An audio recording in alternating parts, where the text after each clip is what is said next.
যোগা করব আমি, এই জিনিসটা ভাবতেই আমার অনেক সময় লেগেছে। হ্যালো এভরিওয়ান, আমার নাম প্রিয়া, আমি থাকি ব্যাঙ্গালোরে আমার ফ্যামিলির সাথে।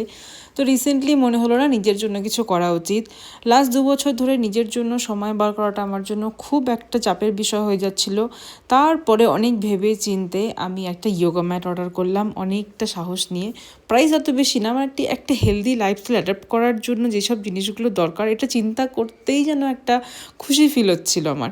তারপরে যোগা ম্যাট অর্ডার করলাম অ্যামাজন থেকে, ডেলিভারি হলো, অ্যান্ড নেক্সট দিন থেকেই আমি শুরু করে দিয়েছি আমার যোগা করা। এটা ছিল আমার যোগা করার প্রথম দিন। ঘুম থেকে উঠে ফ্রেশন আপ হয়ে ঘরের মোটামুটি কাজ করে রান্না বসিয়েছি, আর রান্নার সাথে সাথে আমি কাজগুলো করছি, আর বাবান গেছে জিমে। তো আমি চেষ্টা করি যতটুকু সময় এখন নিজের জন্য দেওয়া যায়, ইনক্লুডিং মাই আগে থেকে পয়সা ইনভেস্ট করার মতো আমার এখন মেন্টালিটি নেই। আগে ফ্রির কাজগুলো দেখিনি কতটা কনসিস্টেন্স আমি, তারপরে কাজগুলো করব। তো এই ধরনের টর্চার খুব কমন যদি বাচ্চার সাথে যোগা করা হয়। প্রায় ½ হয়ে গেছে আমি যোগা করছি, রান্না হচ্ছে পেছন দিকে আর এই কাজগুলো হচ্ছে।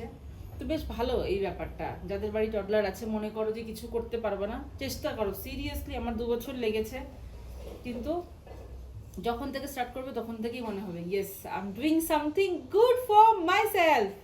চলো বাই বাই, অনেক জ্ঞান দিয়ে দিয়েছি।